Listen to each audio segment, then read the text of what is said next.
नमस्कार मेरे प्यारे बच्चों, श्री गणेश इंटर कॉलेज की ऑनलाइन प्लस ऑफलाइन क्लास है ये। और हम संविधान का पाठ पढ़ रहे हैं 2। और संविधान के पाठ पढ़ते पढ़ते हम आ गए एक व्यक्तित्व हैं जो भारत में भारतीय जनता पार्टी के संस्थापकों में से कह सकते हो, या उन्होंने एक ऐसी पार्टी बनाई थी जो आज भारतीय जनता पार्टी दुनिया की सबसे बड़ी पार्टी के रूप में विख्यात है।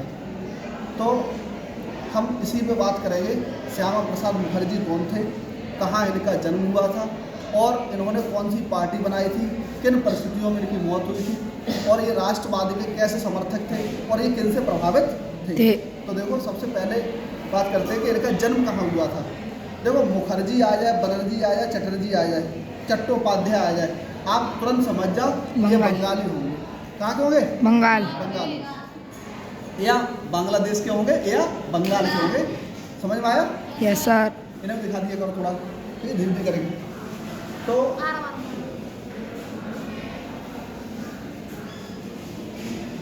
हाँ, इनको भी थोड़ा दिखा दोगे तो इससे ये रहेगा कि हाँ हम भी हैं क्लास में बैठे ना, पता चल जाएगा। तो श्यामा प्रसाद मुखर्जी का जन्म 1901 में हुआ था बंगाल में। आपसे सवाल पूछे इनके पिता का क्या नाम था, तो इनके पिता का नाम था आशुतोष मुखर्जी, जो एक शिक्षाविद थे और बहुत बड़े वकील भी थे।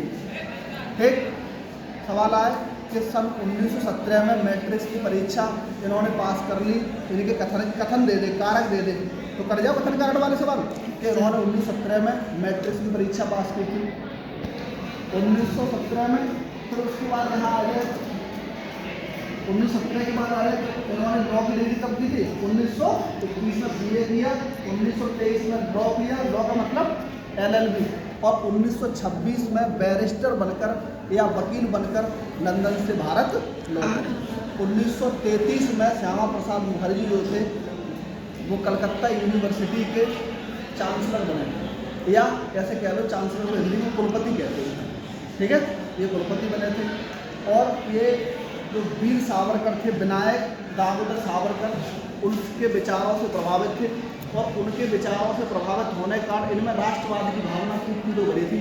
वो नहीं चाहते थे श्यामा प्रसाद मुखर्जी कि कोई भी व्यक्ति, कोई भी राष्ट्र धर्म के आधार पर बटे, हिंदू और मुस्लिम धर्म के आधार पर नहीं बटना चाहिए, इनका ये कथन था। और 1942 में ये जब उनसे प्रभावित थे, भारत में राष्ट्रीय आंदोलन चल रहा था।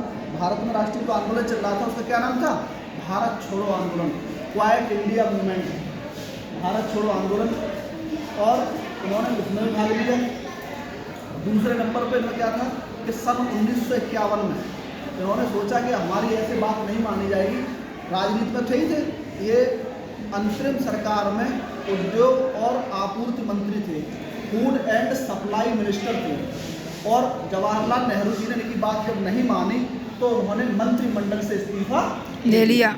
ऐसा करने वाले ये पहले नेता थे, ऐसा करने वाले ये पहले नेता थे। समझ में आई बात? Yes sir. श्यामा प्रसाद मुखर्जी ने जनसंघ की स्थापना कब की? 1951 1951 में की थी। फिर क्या हुआ था कि जवाहरलाल नेहरू जी से कुछ मतभेद हुआ, तो बिना परमिट के ही, बिना परमिट, पहले क्या था कि जम्मू कश्मीर में धारा 370 थी, जम्मू कश्मीर का संविधान बिल्कुल अलग हुआ करता था। किसका संविधान? जम्मू कश्मीर। जम्मू कश्मीर में 370 धारा थी और इसको हटाने का काम किया है 2019 में प्रधानमंत्री मोदी जी। किया गया कि नहीं किया गया? Yes sir. पहले एक देश और दो विधान थे। श्यामा प्रसाद मुखर्जी कहते थे एक देश एक विधान एक संविधान होना चाहिए, एक देश एक विधान एक संविधान, अलग अलग नहीं होना चाहिए। तो जबकि ये जम्मू कश्मीर नहीं था, जम्मू कश्मीर में अनुच्छेद 370 था, विशेष राज्य का दर्जा था। और जैसे मोदी जी आए केंद्र में, उन्होंने कहा नहीं, और यहाँ पर 370 हटा दी गई थी। जम्मू कश्मीर और लद्दाख को एक अलग केंद्र शासित, दो अलग केंद्र शासित प्रदेश बना दिए।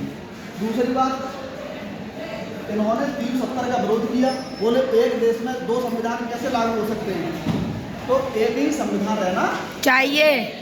और इसी बात के लिए बिना परमिट के ये जम्मू कश्मीर गए।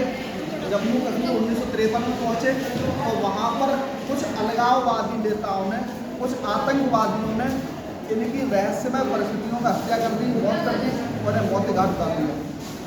कहा यह जाता है कि इसके पीछे एक तब बड़ी पार्टी का नाम था, नाम हम स्टूडियो में नहीं बताया कौन सी पार्टी थी, बाद में बताते किसने क्या किया था। और आज तक इस घटना की जांच हो रही है।